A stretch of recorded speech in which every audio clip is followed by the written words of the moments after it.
look forward to another year of In the Trenches presented by First Star Logistics, but we wanted to give you some big news. This season, you'll find our interviews and keys to Bengals victory on In the Trenches in the First Star Media Group YouTube channel, along with our growing team of Joe Goodbury's Bengals on the Brain and Malik Wright's State of the Jungle. Also, the great folks at First Star Logistics have big plans this season with special giveaways each week the Bengals play. So be sure to visit both channels and our social media pages to stay updated on all giveaways and the latest news on the Bengals.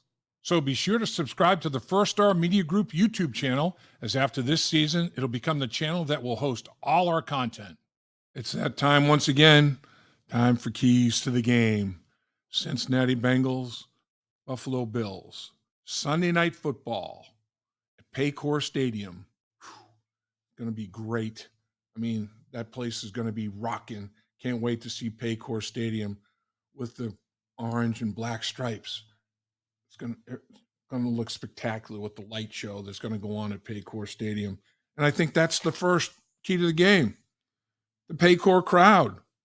Man, the Buffalo Bills, they know what it's like to have home field advantage, have a rabid crowd supporting them, making it tough on the opposition to hear, making the opposition eliminate all verbal communication, have to go with signs and hand signals and things of that nature.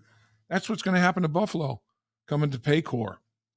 It's going to be tough to communicate for them. It's going to cause some uncertainty, some hesitation, and that's going to be an edge for the Bengals defensive football team. There's no question. The Bengals are going to feed off the emotion and the energy and the adrenaline rush that they get from that crowd. But the thing is, you can't get too up in the bit. You got to keep your composure. You have to stay in control. And I think the Cincinnati Bengals are going to be able to handle that. But I do think Paycor is going to be a factor, and it's going to be an edge for the Cincinnati Bengals. There is no question about it. Last week against the San Francisco 49ers, they had a good defensive football team. The key to that game was what the Bengals did on first down. They dominated first down. San Francisco came into that game number 1 in the NFL in yards allowed on first down. Best in the league. The Bengals ended up averaging 7.31 yards per play on first down. They almost gained a first down on every first down. I mean, they were 3/4 of the way there. It's unbelievable what they did. They shredded the 49ers defense on first down. 32 of their 62 snaps. They had 62 snaps. Over half of them were first down snaps. 234 yards on first down generated. They had 400 yards in the game. Over half the yards generated in the game were on first downs. They scored 4 touchdowns in the football game. 2 of those touchdowns were scored on first down. Pretty impressive. They stayed on schedule. They stayed ahead of the chains. That's what you have to do with the Buffalo Bills. Buffalo coming in on first down offensively, they're averaging 6.23 yards per first down snap, 6th best in the league, and it's basically carrying over to third down. They're converting 49% on third down, which is 2nd best in the league. So defensively, you're going to have to do a good job against the Buffalo Bills on first down. And if the Bengals can replicate what they did on first down against the 49ers, they'll be in high cotton. There's no question about it. Red zone, 4-point plays. Both defenses are top 10 in the National Football League in red zone touchdown percentage allowed, limiting the opposition to a field goal instead of a touchdown more than half of their drives in the red zone.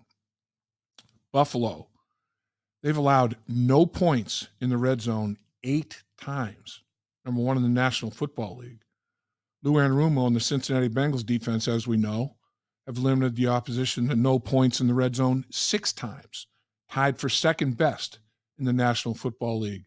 The red zone battle, offense and defense, who's going to make more 4-point plays or 7-point plays, because they're number 1 and tied for 2nd in terms of allowing no points in the red zone. That's going to be massive. Buffalo Bills red zone touchdown.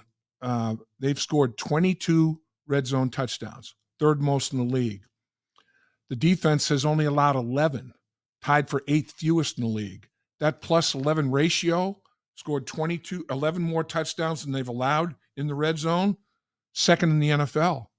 So a big part of Buffalo's success is they handle business in the red zone offensively and defensively. Turnovers going to be monumental in this football game. They're big in every football game. The Buffalo Bills, they've got 14 takeaways, tied for third most in the National Football League. They've given away a bunch, though. They've got 12 giveaways, so they're only +2. The Cincinnati Bengals have 13 giveaways, which is right up there as well, tied for fifth best in the National Football League. They get 6 giveaways, tied for second best in the NFL. They're +7, tied for second best in the NFL. So the Bengals have done a better job with turnovers than the Buffalo Bills have. So it's going to be a big, big factor in this football game. There are no two ways about that. You got to ball security is a big, big deal. The Buffalo Bills have forced 15 fumbles defensively. 15 already, second most in the NFL.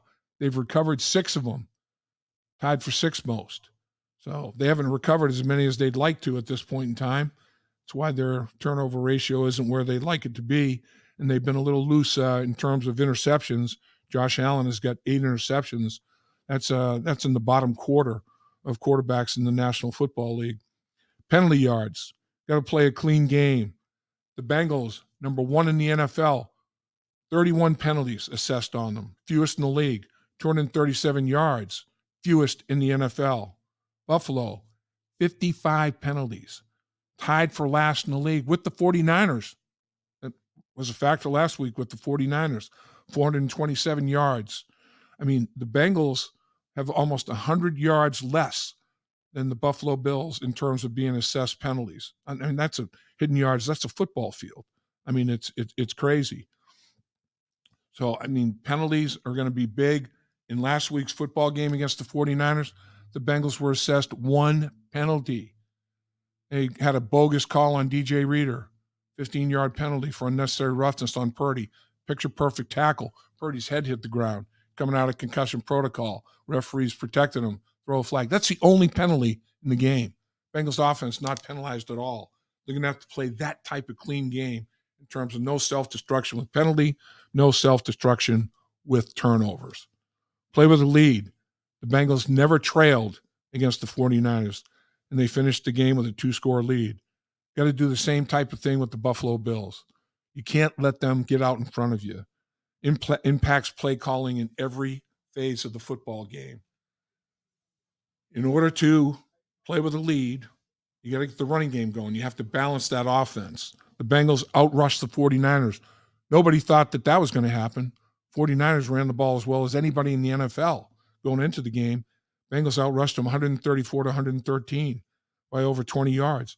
Mixon outrushed McCaffrey by 40 yards. Mixon had 87. McCaffrey had 47. Made the 49ers one-dimensional. That was big.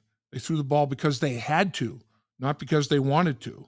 You got to control that ground game of the Bills and not give Josh Allen a two-way go and a balanced attack. You got to build on that ground game effort that you had against the 49ers.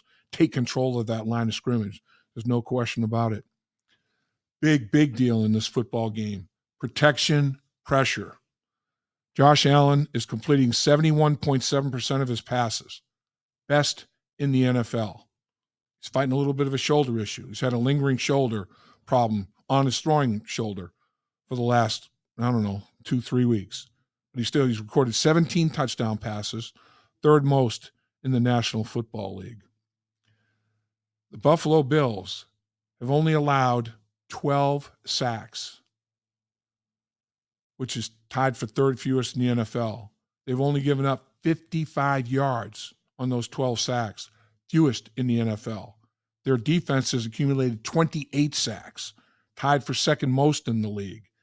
They've accumulated 168 yards in lost yards due to those sacks, sixth most in the NFL. That plus 16 ratio, sack ratio, 12 allowed, 28 generated, plus 16 is second best in the league. Plus 113 yards, hidden yards again, over a football field, just on sacks, second in the National Football League. The Buffalo Bills offense, number 2 in the NFL, sacks allowed per pass attempt, Defensively, number 1 in the NFL. Sacks generated per pass attempt. The Bengals have to match what the Buffalo Bills are doing in terms of protecting their quarterback and bothering and pressuring the other team's quarterback in terms of sacks, pressures, hits, big during the course of this football game. Third down matchup is going to be massive. Lou Anarumo against Josh Allen. I mentioned he's got 8 interceptions. That's amongst the league leaders. He's got 4 on third down. That's got to be as many as any quarterback's got in the NFL on third down. Actually, it's tied for the second most in the NFL. 8 interceptions overall is tied for 26th. And we know Lou Anarumo is the master, particularly on third down, disguising coverages, trying to confuse quarterbacks. Josh Allen's been around for a long time. There's no question about it.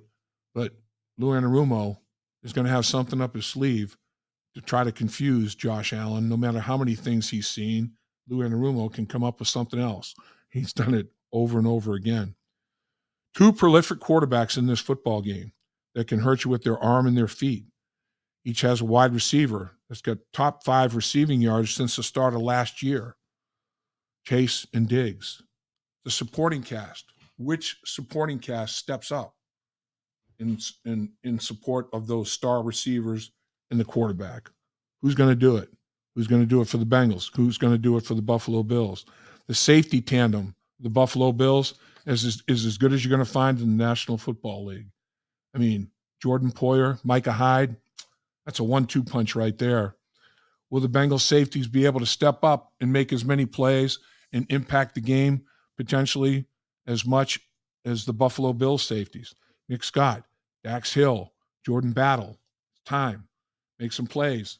You know, and Joe Burrow, don't let those safeties bother you, man. Make some plays. Don't let those guys make their plays. These are some of the keys to the football game, and it's going to be a very interesting battle. There's no question about it. Joe Burrow, can you perform close to the way you performed against the 49ers? 87.5% completion percentage. A career high right there. Second only to Ken Anderson. I mean, Kenny went 20 for 22 in a game. 28 to 32, 283 yards, 3 touchdowns. Quarterback rating 134.8. 19 straight completions. Most of your career and most of any quarterback this season, one shy of 20 in a row that Kenny Anderson had in his stellar career. Attention, all defensive coaches, defensive players. He's back. Joe Burrow's back. Showed short space quickness, acceleration, burst, explosion, in and out of the pocket. Remarkable effort by Joe Burrow last week. Can he come close to replicating that? Don't let Josh Allen get off. Let Joe Burrow control the game. Bengals will come out with a victory at Paycor Stadium. That would be sweet. Dave Lapham here, and every day I am grateful for my experience to have played professional football. As a player, I realized self-motivation, leadership, and appreciating your teammates are key. At First Star Logistics, you can use those same attributes to create the life you want for you and your family. Build your future by working hard like I did. You'll see results both on and off the field. Call First Star Logistics today and be part of our winning team. Opportunity knocking.